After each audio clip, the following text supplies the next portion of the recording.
Mylène Baganas. C'est un fanat de sport extrême, particulièrement les sports de glisse, et un passionné de vidéo que Samedi chez vous accueille ce matin. C'est aussi un tout jeune homme qui, à moins de 25 ans, a créé il y a 2 ans son agence audiovisuelle Well Productions, basée à Serra, réalisant ainsi son rêve de concilier ses deux passions. On le sait grâce à Corneille, pas le chanteur, le dramaturge, le poète. Aux âmes bien nées, la valeur n'attend pas le nombre des années. Célèbre réplique qui sied à merveille aux jeunes créatifs, au parcours remarquable, pour ne pas dire extrême. Naissance à Beaumont, études à Clermont-Ferrand, d'abord au lycée Jeanne d'Arc, puis à l'université, où il réussit un sans faute. DUT et licence en gestion des affaires, des entreprises et des administrations, pour terminer avec un master de pilotage des organisations dans le parcours PME-PMI avec mention assez bien, s'il vous plaît. Vivre de sa passion est un privilège bien plus qu'un jeu d'enfant. N'en déplaise au célèbre Hemingway qui n'hésitait pas à dire qu'il existait seulement 3 sports, la tauromachie, la course automobile et l'alpinisme. Selon lui, tous les autres sports n'étaient rien que des jeux d'enfants. Le terrain de jeu de notre invité, c'est le Massif du Sancy, qui lui vaut d'avoir été primé en 2014 au festival Filme ton Sancy dans la catégorie prix du jury. 2 ans plus tard, toujours avec Well Productions, il est sélectionné à l'Urban Film Festival à Paris pour son documentaire sur le pavé, le skate. Là encore, on y retrouve une passion toute sportive, le roller, qu'il enseigne d'ailleurs grâce à son brevet d'initiateur fédéral. Pour parachever en beauté ce portrait, je dirais que je suis particulièrement ravie d'accueillir un juvénile auto-entrepreneur, bien dans ses pompes et dans son époque, touché par les arts et la culture, les droits de l'homme et l'environnement. Bonjour Justin Labattu et bienvenue sur France Bleu Pays d'Auvergne. Bonjour, merci de cette très belle présentation. Pas d'erreur, pas trop d'erreur. Juste peut-être, vous avez dit que j'ai enseigné les rollers, c'est le skate que j'ai enseigné pendant 2 ans, mais remis par la Fédération de roller skating. Alors, c'est peut-être là l'erreur. Voilà. Mais voilà, c'est le skate que j'ai enseigné. Ouais. D'accord. Vous avez choisi de mettre à l'honneur le Mont d'Or. Il est vrai que le Massif du Sancy, on peut le dire, est une véritable source d'inspiration. Le Massif du Sancy est incroyable, il y a un potentiel incroyable aussi pour beaucoup de sports. Et j'ai décidé de choisir le Mont d'Or et la station du Mont d'Or dans le Massif du Sancy parce que je réalise un documentaire depuis déjà plusieurs années. On va en parler. Voilà, sur ce massif. Vous êtes né à Beaumont, on l'a dit, oui. Mais vous vivez maintenant ici à Clermont ou dans l'agglomération ? À Serra. À Serra. Eh ben voilà, comme ça on sait presque tout. On va bien évidemment poursuivre, en savoir un petit peu plus sur votre parcours, sur votre actualité et puis sur vos projets. Je suis sûr qu'il y en a plein, Justin. Il y en a quelques-uns, oui. Samedi chez vous, à la découverte d'un invité et d'une commune auvergnate. Écoutez, on est bien ensemble. Et nous sommes avec Justin Labattu, dirigeant de l'agence audiovisuelle Well Productions. Vous êtes un tout jeune adulte, Justin. Alors excusez-moi parce que c'est vrai que j'insiste un petit peu sur votre jeune âge, mais ça fait du bien de constater qu'il y a des jeunes qui ne galèrent pas. Il n'y a pas que des fainéants dans ce pays. Je suis contente de ne pas en connaître, qui plus est à votre âge. Alors devenir auto-entrepreneur, tout droit sorti des études, c'est pas donné à tout le monde. Non, c'est pas donné à tout le monde. Moi, c'est qu'en fait, j'ai la chance de pouvoir essayer de vivre de ma passion juste après mes études. Et cette chance, je dois particulièrement à mes parents parce que je vis encore chez eux. Et tout l'argent que je gagne durant l'année, je peux l'investir dans le matériel et dans mes différents projets. C'est ça. D'où peut-être justement auto-entrepreneur, il y a peut-être moins de risques, c'est ce qu'on se disait tout à l'heure. Voilà, sous la forme d'une société. C'est pour ça, moi, tous les entrepreneurs qui créent des sociétés, comme vous dites, il y a des jeunes, moi, j'ai des amis qui ont 25 ans, qui ont déjà leur société depuis quelques années. Je les admire vraiment parce que la création d'une société, c'est pas rien, quoi. Mais bien sûr, bien sûr. Avant de développer, on va peut-être revenir à votre enfance, pas si lointaine donc. Vous aviez déjà une petite idée de ce que vous aviez envie de faire, de devenir une fois devenu adulte ? Oui, en fait, l'idée a été très claire assez rapidement. C'est vers mes 16 ans, je pratiquais donc le skate et le snow et je filmais les performances de mes amis dans ces disciplines. Ah, vous filmez, vous avez une petite caméra? Ouais, déjà à l'époque, depuis mes 14 ans, en fait, on filmait. À l'époque, c'était des mini DV, donc c'était sur des petites cassettes et tout. C'était pas vraiment du numérique, donc c'était sympa. Ouais. Et à ce moment-là, je me suis dit, voilà, j'aimerais vivre de ça, mais est-ce que je fais une école d'audiovisuel ou est-ce que je fais une école qui me permettra de gérer ma future entreprise d'audiovisuel? Donc j'ai pris cette deuxième solution, en essayant de cumuler les compétences managériales et puis continuer ma passion, en fait, le week-end et les soirs, en filmant mes amis et en faisant des petites vidéos sur Internet, quoi. Et vous étiez aussi particulièrement sportif à la base. Oui, enfin. À la maison, on est sportif. Ouais, sans plus. Ouais, mes parents, moi, en fait, je sais pas vraiment. Enfin, j'étais guidé par ma passion et j'étais passionné par le skate et le snow. Mais c'est-à-dire que j'ai jamais couru, j'ai jamais fait ce genre de choses pour entretenir. Non, c'était vraiment le skate et le snow et terminé, quoi. Qui sont considérés par certains pas comme un sport d'ailleurs. C'est vrai, c'est vrai. Une activité, un loisir, on va dire. Mais ça me va très bien. Et pourtant, le Sancy, le massif du Sancy, c'est un véritable terrain de jeu pour vous, j'imagine. Ah oui, le massif du Sancy, vraiment. Donc il y a des stations, les plus connues, vraiment Superbès, le Mont d'Or, et puis à Chastré-Sancy. Mais à côté de ça, il y a un domaine hors piste assez impressionnant, et puis avec des pentes raides aussi vraiment très impressionnantes. En faisant bien attention quand même. Le hors piste. C'est sûr, il faut faire très attention. Il faut connaître la montagne, ça se fait pas comme ça. Il faut faire attention aux avalanches, il faut être équipé d'un DVA, faut avoir certaines connaissances. C'est obligatoire, tout ça. Et à partir de ce moment-là, c'est vrai qu'on peut se faire plaisir dans certaines de ces pentes raides et des pentes raides qu'on peut retrouver dans les Alpes, tout ça. Enfin, on n'a rien à envier des pentes raides des Alpes, quoi. Voilà. Peut-être que dans les Alpes, les pentes raides ne font pas 100 mètres, mais font 600 mètres. Nous, elles font 100 mètres, mais ça suffit pour s'amuser. Mais bien sûr. Alors justement, on va se rendre dans la très belle région du Sancy, au Mont d'Or très exactement, commune que vous avez choisi de valoriser pour Samedi chez vous, avec notre reporter cette semaine, Arnaud Ranty, qui s'est rendu au funiculaire du Capucin. Vous l'avez déjà pris, Justin Labattu, le funiculaire du Capucin, même si c'est pas du sport extrême, mais bon. Non, j'ai jamais eu l'occasion, mais j'ai jamais eu cette occasion. La plupart du temps, on essaye de se déplacer à pied quand c'est hors piste, mais à l'occasion, ça peut être super, même en été, tout ça. C'est vrai que ça peut être une bonne idée. Ouais. Bon. Après vos études, Justin, vous n'êtes pas passé par la case, j'ai envie de dire, employé. Vous avez tout de suite tenté l'aventure de l'entrepreneuriat. Vous n'aviez donc pas spécialement de local, puisque auto-entrepreneur, on peut être chez soi, tranquille. Vous le conseillez, ça, à des jeunes, vraiment, qui ont envie de se lancer, et surtout s'ils sont passionnés, quel que soit le domaine, d'ailleurs? Parce que le statut d'auto-entrepreneur, qu'est-ce que vous en pensez?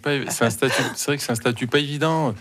Le RSI, on donne 20% au RSI, tout ça, mais au début de son activité, avec l'ACRE, ça permet de donner un petit peu moins. Mais c'est un statut que je conseille si jamais on est passionné dans un domaine. Il faut essayer. Faut essayer. Après, c'est pareil, moi j'ai vraiment la chance de pouvoir essayer. C'est pas donné à tout le monde. Donc bon, j'ai essayé cette chance-là et j'essaye de vivre de ma passion, quelque chose que j'imagine tout le monde rêve de faire. Donc moi, je vis un rêve, même si c'est pas toujours facile. Je vis un rêve. C'est la vidéo justement de sport extrême qui est à l'origine de Well Productions. Oui, voilà, c'est le skate et le snow à l'origine. Essentiellement, skate et snow. Voilà, à l'origine. Et donc maintenant, je me diversifie, je filme aussi bien l'un de mes clients, par exemple, Office. Je filme aussi bien des vidéos des institutionnels, aussi des documentaires ou des événements conventionnels, entre guillemets. Exactement ça, des vidéos institutionnelles, des événements. Et j'ai pour projet personnel certains documentaires. Et j'en ai réalisé un sur le skate. Et là, je suis en réalisation sur un documentaire sur le snowboard. Qui va sortir en 2018, je crois. On va en parler, vous inquiétez pas. Super. Alors, en fait, quand vous partez, vous visionnez, vous avez quoi? Vous êtes équipé d'une caméra, c'est quoi? C'est des images en 3D? Comment ça se passe? Alors, je filme depuis des années avec le Canon 5D Mark II. Pour ceux qui connaissent, parce que moi, j'y connais pas grand-chose, je l'avoue. C'est une qualité d'image que j'aime bien, un grain que j'aime bien. Là, récemment, j'ai acheté, pareil, c'est pour ceux qui connaissent le Sony A7S Mark II. Bon, ça fait de la pub. Mais... qui filme vraiment, c'est du 4K, tout ça. Donc mais c'est du matériel professionnel ou n'importe qui c'est du matériel professionnel. C'est pas du matériel de cinéma, mais c'est du matériel considéré comme professionnel. C'est très compact, ça ressemble à un appareil photo, mais ça filme, c'est incroyable. C'est léger, mais ça filme en 4K avec des ralentis énormes et tout. Et on peut flouter. On peut faire des effets comme ça. On peut faire des effets. Oh, bah si j'avais su, j'aurais accepté. Zut. Ah oui, ça doit faire. Vous entrez dans votre voiture. Justin Labattu, dirigeant de l'agence audiovisuelle Well Productions. On l'aura compris, Justin, vous êtes on peut le dire, un créatif avant tout, un vidéaste passionné, et puis un sportif apparemment confirmé, puisque vous faites partie de la Fédération française de roller sport, c'est ça ? Roller skating, ouais. Skating, ouais, roller skating. C'est eux qui m'ont remis mon brevet de BIF qui me permet de donner des cours de skate. Ouais, voilà.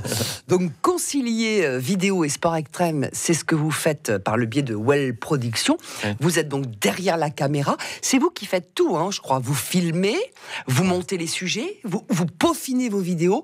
Vous êtes donc seul aux manettes, on va dire. Voilà, exactement. Ça permet de faire... C'est vrai que l'avantage, c'est qu'on peut faire exactement ce qu'on veut, vu que... Après, c'est toujours bien de travailler en équipe sur différents projets un petit peu plus importants. Je travaille en équipe, je suis désolé d'en revenir, mais le documentaire Sensi, où on est toute une équipe. Une docu-fiction qui n'a pas laissé indifférent, on va dire...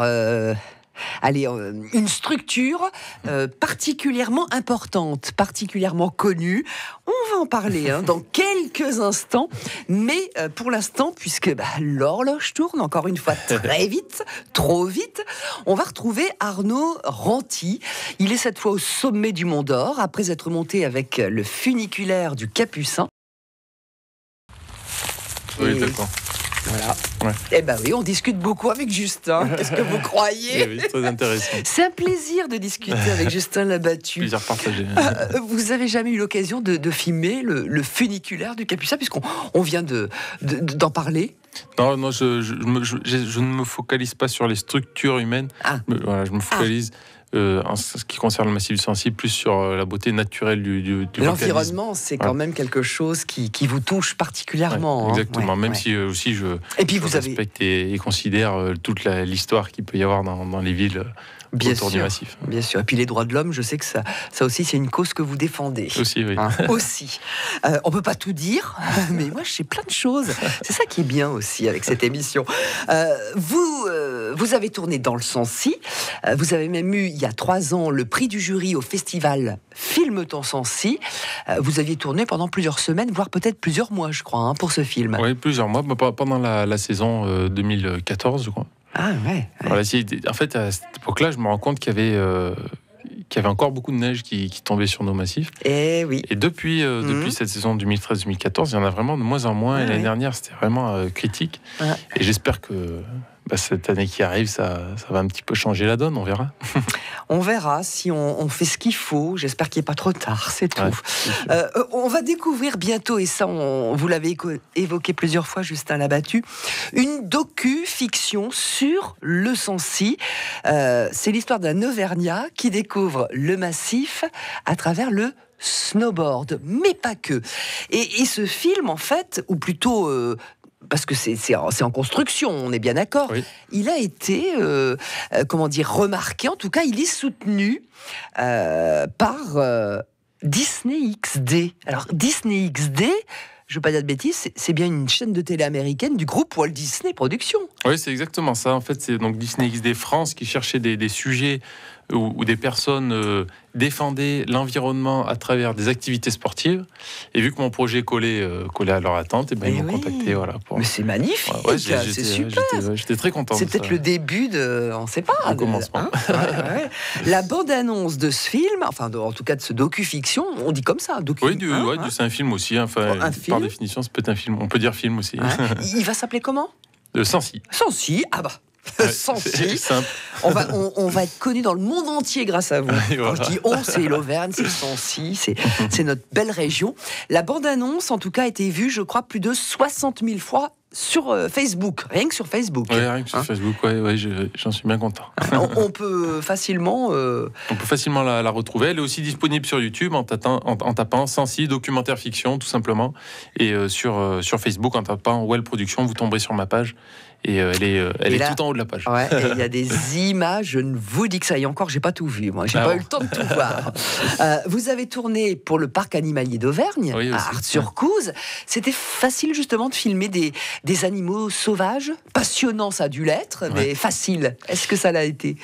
Facile, non, c'était pas facile parce que les animaux, même dans des conditions comme ça, où ils sont dans un zoo, et ben ils ont tendance à se cacher et à avoir des mouvements. C'est des heures d'attente pour capter. Des heures d'attente, exactement. Pour vous. Donc c'est un plaisir de filmer des animaux, surtout qui sont de très beaux animaux. Ouais. Et on a pu avoir l'occasion aussi de filmer en conditions hivernales pour filmer certains animaux, j'en dis pas plus, pour le film. Ah, d'accord, donc on va découvrir. Voilà. Parce que il va sortir début 2018 plutôt fin. Fin 2018. Plutôt fin 2018, c'est sûr, il sera au ciné. On aura l'occasion d'en reparler, je l'espère. La Toscane auvergnate a aussi été filmée par Well Productions, et là, vous avez vraiment voulu mettre en avant... l'environnement certes, mais le cadre avec les acteurs de la région, de cette belle Toscane auvergnate, on va dire. Ouais. Il y avait les artisans, les commerçants que vous avez filmés, les producteurs locaux, mais aussi le patrimoine, on va dire.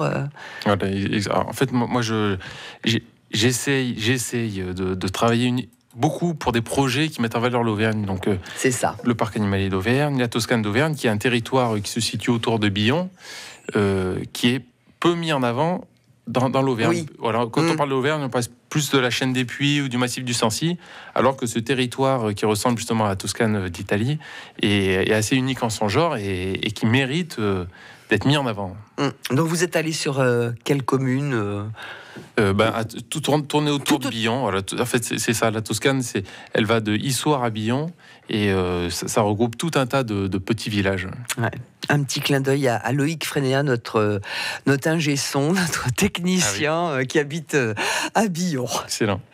France Bleu Pays d'Auvergne, à Clermont-Ferrand, 102.5. Ça va pas se faire le truc. Et ça discute. Justin Labattu est avec nous de Well Productions. On a vu que vous avez déjà réalisé pas mal de productions vidéo depuis que l'agence a été créée. Je le rappelle, c'était il y a 2 ans, presque 3 ans. Parlez-nous du documentaire sur le pavé, le skate, qui a été sélectionné l'année dernière à l'Urban Film Festival de Paris. Oui, alors sur le pavé, le skate, c'est un documentaire qui explique l'influence de la musique sur le skate depuis les années 1970, mais aussi l'impact du skateboard qu'il peut avoir de nos jours sur la société, sur notre société, voilà. Ouais. Et donc c'est un documentaire où vraiment j'ai mis tout ce que j'avais et c'est un documentaire sur le skate qui est un sport qui me passionne et j'étais très très heureux qu'il soit sélectionné dans un festival parce que je l'ai fait en autoproduction. Et voilà, il y a des amis qui sont montés à Paris juste pour le voir et tout. C'était un très bon moment. Vous êtes comme la majorité des jeunes de votre génération, vous aimez le rap, mais vous n'écoutez pas que ça. Il y a Bob Marley, je crois que c'est une référence pour vous. Et puis il y a le réalisateur américain Terrence Malick, très connu maintenant grâce à son film qui a été récompensé à Cannes puisqu'il a eu la palme, The Tree of Life, l'arbre de vie. Ça, vous adorez. C'est ce style-là. J'aime beaucoup. Alors, j'ai pas prétention de comprendre ce qu'il fait parce que c'est assez compliqué. Mais j'aime beaucoup son esthétique. Voilà, sa manière de présenter les choses. En fait, il prend des risques dans sa réalisation. Et des grands auteurs comme ça qui prennent des risques, pour moi, je trouve que lui, il est exemplaire dans ce qu'il fait. Il essaye d'innover tout le temps, de voir les choses différemment. Voilà, c'est vraiment, j'admire son travail. Et puis il y a aussi la musique derrière la musique qui est très importante. Tout est le visuel, il se focalise beaucoup. Il se focalise beaucoup sur le visuel et arrive à faire des mouvements de caméra assez uniques qui sont ensuite copiés dans des différents films qui eux sont à succès grand public ensuite. Ouais. On va découvrir votre coup de cœur musical et c'est justement du rap et je peux le dire, ça a été pour moi une vraie surprise et une belle surprise. Je ne connaissais pas. Ah oui, approchez-vous. Et c'est Kenny Arcana. Oui, oui, vous êtes bien sur France Bleu, pays d'Auvergne. C'est le coup de cœur musical de mon invité, Justin Labattu. Kenny Arcana avec de l'opéra à la plaine. C'est le 3e opus, vous me disiez. Ah, exactement. Voilà, dans ses différents albums, elle a fait plusieurs. C'est une demoiselle, ou plutôt une jeune femme, qui a 35 ans maintenant, qui, vous me disiez aussi, parce que je ne connaissais pas, moi, qui sait beaucoup passagie. Voilà, notamment les textes. Qui évolue, voilà, avant, elle disait faut battre le système en lui faisant la guerre, tout ça, et au fur et à mesure des albums, elle commence à dire, enfin c'est complexe, mais elle commence à dire que la guerre, on peut la vaincre qu'avec l'amour. Voilà, voilà un beau message. On prend de la bouteille avec l'âge, quoique elle est encore jeune, mais bon, 35 ans, ça commence les discours doucement. évoluent, c'est normal. Oui, voilà, exactement. Vous réalisez, vous aussi, des clips, Justin Labattu. Je crois qu'il y a eu une collaboration, plusieurs même, avec le groupe Solas. C'est comme ça, hein, Solas, ça. Groupe parisien. Voilà, c'est un clip que j'ai réalisé avec des images que j'ai pu capter en Islande, à Marseille pour le coup, et puis à Paris et tout ça. Un clip de assez long qui fait presque 4 minutes 30. Ouais. Et qui évoque de belles valeurs, justement, l'amour et l'amitié. Oui, voilà. Il y a une collaboration aussi avec Stevie Light. Alors, je donne des noms parce que je me dis qu'il y a des jeunes auditeurs là qui doivent connaître. Moi, je ne connais pas spécialement, mais c'est un Clermontois, Stevie Light. Ouais. Et donc là, on a filmé un freestyle donc assez récemment et on va tourner un clip dans les prochaines semaines. Un beau clip qui, j'espère, va être apprécié. D'accord. Et ici, donc, ici, le clip. D'accord. Ok. On s'amuse, on discute, on se découvre. Mylène Baganas, samedi chez vous. Eh bien, oui, on est toujours dans le sens-ci, et ça discute avec Justin Labattu. Il faut dire qu'il est passionnant, ce jeune homme. Si vous ne connaissez pas ses réalisations, n'hésitez pas, on peut le redonner peut-être. Il y a plusieurs liens, j'imagine, pour découvrir vos réalisations. Il y a plusieurs liens, j'ai créé un site web qui regroupe tout ça, c'est wellproduction.fr. On peut naviguer dans ce site très bien fait. Vous confirmez, Justin, que le Mont d'Or est réputé. Quand on cite le Mont d'Or, est-ce que ça fait tilt ou pas spécialement ? Si, ça peut faire tilt, mais en plus dans différents domaines. Donc, c'est-à-dire au niveau du thermalisme, ça a déjà un rayonnement au moins national, mais aussi dans le monde de l'alpinisme et du ski de Pentraide, aussi c'est un raisonnement. Comme quoi, il n'y a pas que les Alpes. Non, c'est sûr, parce qu'en comme plus, on le disait. Voilà, ce qui est important aussi dans ce massif, c'est que le domaine hors piste, alors là j'y mets encore des réserves, il faut faire très attention lors de sa pratique, mais c'est un domaine accessible très rapidement depuis les téléphériques. C'est ça. Qui est vraiment à noter parce que dans les différents domaines comme les Alpes ou les Pyrénées, il faut marcher des heures souvent. Parlons voyage. Alors, je ne sais pas si vous êtes je sais que vous êtes très attaché à votre région, à notre belle Auvergne, et je vous comprends. Mais par le biais de Well Production, est-ce que vous avez eu l'occasion de, on va dire, barouder ? Parce que j'ai cru voir un film de skate où vous avez filmé à Barcelone. Ah oui, ça oui. C'est quoi ça déjà ? Alors c'est souvent qu'on va à Barcelone pour faire le skate, parce qu'il faut savoir que Barcelone c'est la ville mondiale du skateboard. Tous les Américains rêvent d'aller à Barcelone pour faire du skate. C'est vraiment une architecture qui permet la pratique de ce sport, en partie influencée par Gaudi, qui a une architecture avec des courbes. Il n'y a pas que la cathédrale. Non, qui a des courbes, tout ça, qui est vraiment idéal. Et puis en plus, c'est de la qualité. Les Espagnols, ils construisent, c'est du solide. Donc on a pu filmer dans différents projets, comme le dernier, là, il y avait Casse des Didascali, un nom un petit peu compliqué. À la recherche du Mojo aussi, qui sont des différents films où on peut voir des images de Barcelone. À la recherche du Mojo. Le Mojo. Ça vous dirait de travailler justement un petit peu plus souvent à l'étranger, notamment avec ou pour Disney XD? Ah oui, alors là, moi, c'est vrai que j'ai choisi aussi ce métier parce que c'est un métier qu'on peut pratiquer partout. Et en l'occurrence, voyager pour faire ce métier, moi, c'est l'un de mes objectifs, en effet. France Bleu. Oh oui, on est particulièrement bien avec Justin Labattu de Well Production. Comme je le disais en préambule, vous êtes sensible, Justin, à tout ce qui touche les droits de l'homme, l'environnement. On retrouve ces thèmes dans plusieurs de vos réalisations. C'est le cas de votre court-métrage, je crois. Je suis amour et humour, un titre poétique mais qui pose question aussi. Voilà, exactement. C'est un court-métrage de 2 minutes 30 qui essaye de faire passer des valeurs, mais c'est sujet à interprétation. Enfin, je vous laisserai découvrir, mais il y a un humain, un extraterrestre, voilà, c'est ça, qui essaie de comprendre s'il est possible en fait de vivre seulement d'amour et d'humour. Tant pis pour l'eau fraîche. Voilà, ouais, c'est vrai. Les rôles sont inversés en fait.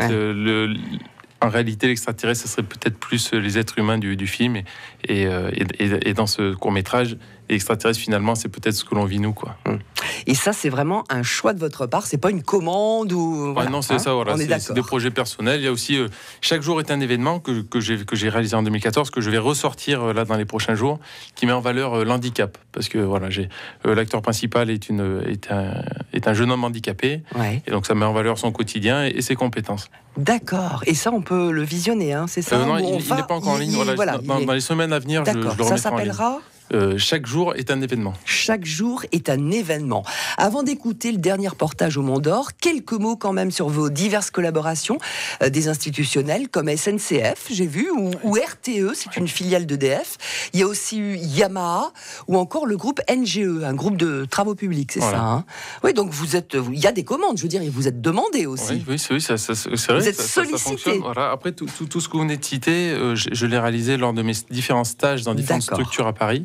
Donc là, j'étais pas encore sous le nom de Well Production. Je le réalisais sous le nom de différentes boîtes comme Melty ou Redburn. Vous êtes d'accord, les stages, c'est le cas de le dire, c'est formateur. C'est très formateur, hein, c'est très formateur. Et je remercie d'ailleurs Ahmed de Melty qui m'a beaucoup appris. Voilà, s'il nous écoute. Dernier reportage au pied de la station du Mont d'Or pour prendre le téléphérique en direction des Crêtes du Sancy. Arnaud Rentier est accompagné de Thierry Leroy, conservateur de la réserve naturelle nationale de Chastré-Sancy. Il est l'heure, malheureusement, bah oui, ça passe vite, de se quitter, Justin, mais c'était un plaisir de faire votre rencontre. Simplement, avant de se quitter, Justin, vous avez quand même un petit message à faire passer. J'ai envie de le faire passer, ce message. Bien évidemment, vous avez très peu de moyens. Vous aimeriez que peut-être des auditeurs qui nous écoutent fassent partie de l'aventure, de la belle aventure que vous proposez. Vous cherchez, on peut le dire, des financements. Donc, exactement. Pour le documentaire Fiction Sancy, j'ai créé un projet Ulule qui a bien marché l'année dernière. Ouais, on a réuni une communauté de 160 personnes. Donc là, j'en suis déjà très content. Mais si jamais il y a des personnes qui sont intéressées dans le privé pour faire partie de cette belle aventure, ça sera avec plaisir que je les écouterai. Voilà, donc Justin Labattu, retenez bien son nom, de Well Production, et on peut bien évidemment tout retrouver sur le net. Ouais. Il suffit de taper. Voilà. Merci encore, Julien. Merci à vous. Au plaisir. L'émission avec Justin Labattu est à retrouver en podcast sur francebleu.fr.